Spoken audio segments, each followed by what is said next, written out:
کسی بھی صورتحال کے درست ادراک کے لیے لازم ہے کہ یا تو خود اس کا تجربہ کیا جائے یا کسی ایسے فرد کی داستان ہمدردی سے سنی جائے جو اس تجربے سے گزر چکا ہو۔ اس شاندار عمل کو احساس کہتے ہیں۔ کچھ 20 سال قبل ہمارے پہاڑ درختوں سے ڈھکے ہوا کرتے تھے اور ہمارے شفاف پانی جھلمل جھلمل کرتے تھے۔ زرعی زمینوں کی بہتات تھی اور جنگلی حیات فروغ پا رہی تھی۔ سانحہ یہ ہے کہ اب بے ہنگم انسانی تجاوزات ہمارے ماحول کو تباہ کر رہی ہیں اور ہمارے کھیت کھلیان کنکریٹ کے صحراؤں میں تبدیل ہو رہے ہیں۔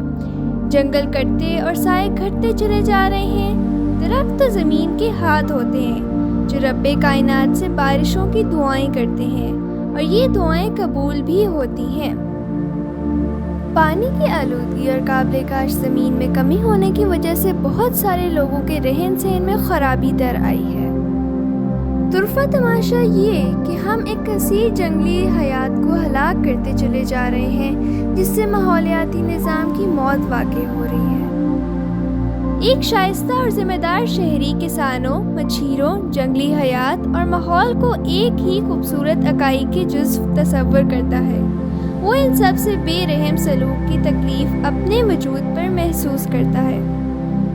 ہر ذمہ دار شہری اس قومی نقصان کی تلافی کچھ اس طرح کر سکتا ہے: جنگل کاٹنے کا عمل روکے اور مزید درخت لگائے، کنکریٹ کا استعمال کم سے کم کرے، پانی کا سمجھداری سے تحفظ کرے اور اس کے وسائل کو صاف رکھے، باغوں کی ثقافت کو از سر نو زندہ کرے۔